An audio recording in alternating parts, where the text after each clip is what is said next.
Well, heidi ho, folks. It's Brian, and welcome back to BG Model Workshop, where we are working on our Malco gasser for the Pro Street Gasser Group build hosted by Mr. Dillon at NYS Modeling.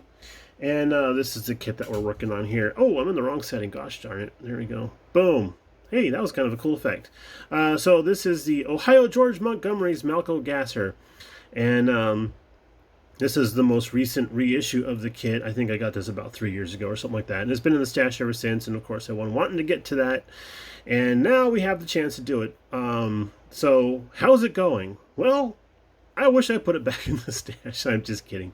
It's got its challenges because again, it's an older kit. It has been cleaned up a lot, but there's still a lot of. I mean, there's not hardly any flash or anything, but there is a lot of seam line cleanup, and that's been a little bit tedious.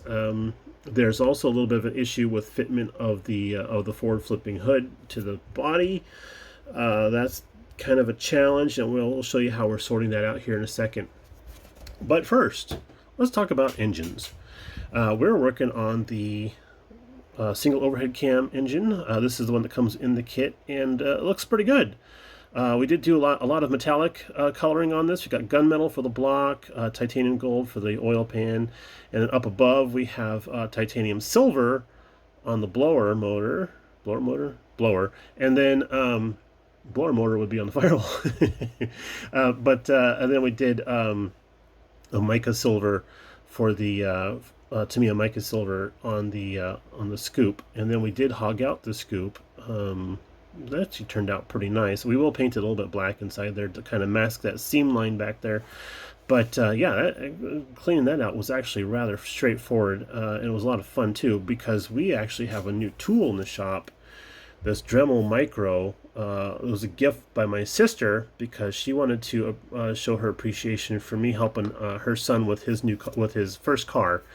And that was, I mean, I talked about it in previous videos, and it was quite the chore to help that young man get his car back on the road, and we did it. We get it back on the road, and there's more story about that, but we won't waste your time with it. But this guy here has the little light at the front, LED lights at the front, which is a huge help.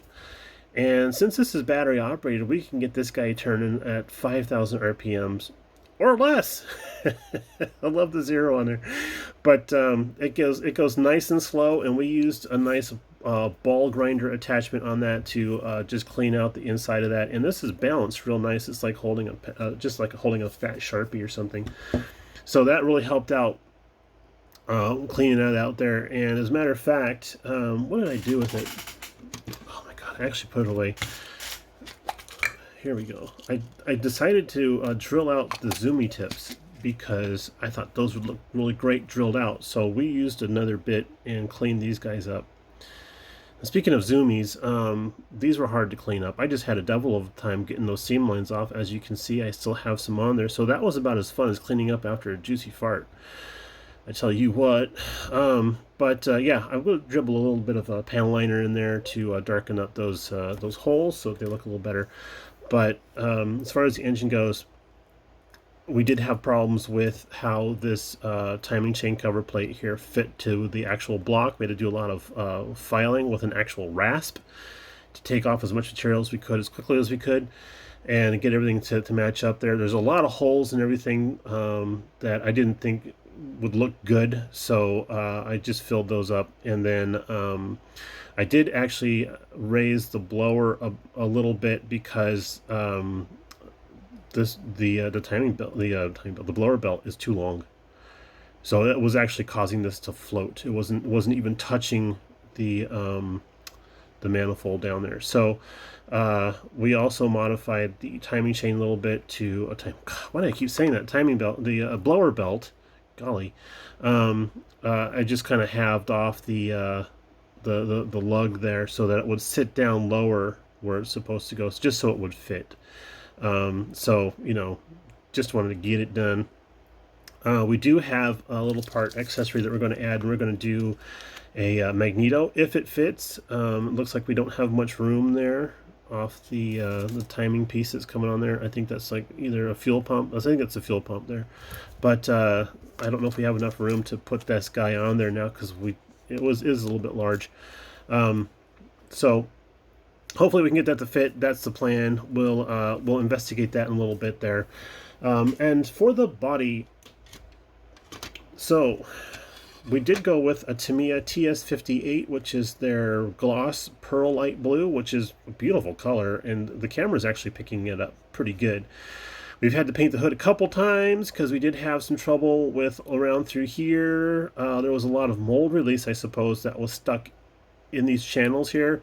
And I'm like, yeah, I had nose grease problems through there when I was in high school also. So I feel your pain there, Mr. Mustang Hood.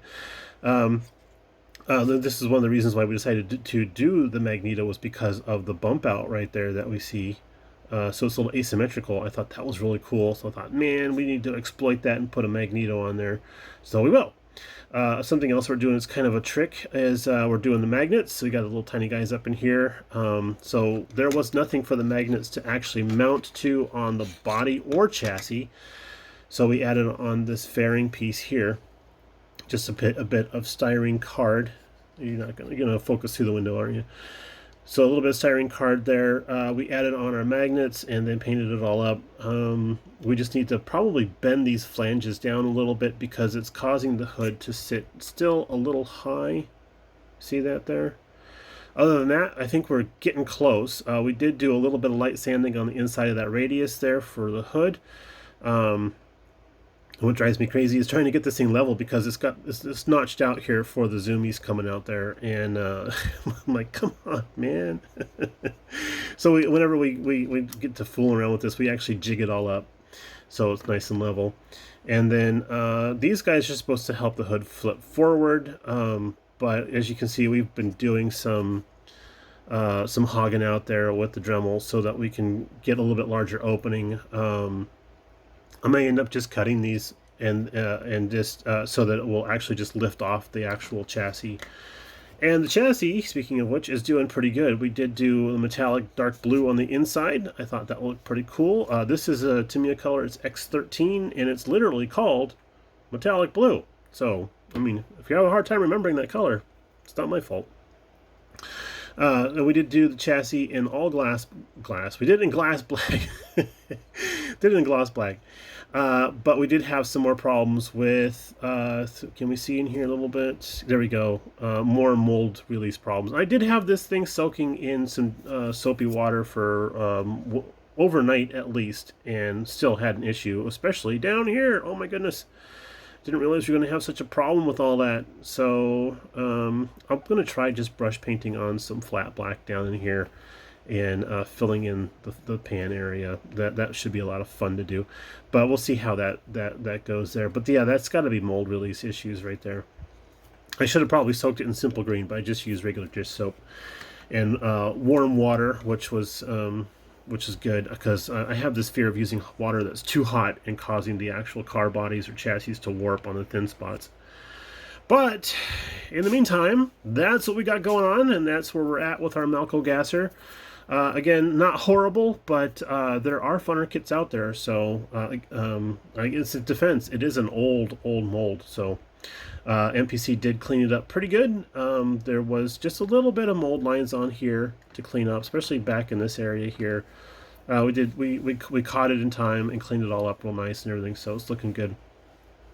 So there you go, guys. Hope you like it. We'll talk to you a little bit later on about this one here. We're going to get on to some other things around the house, and we'll talk again later. Bye now.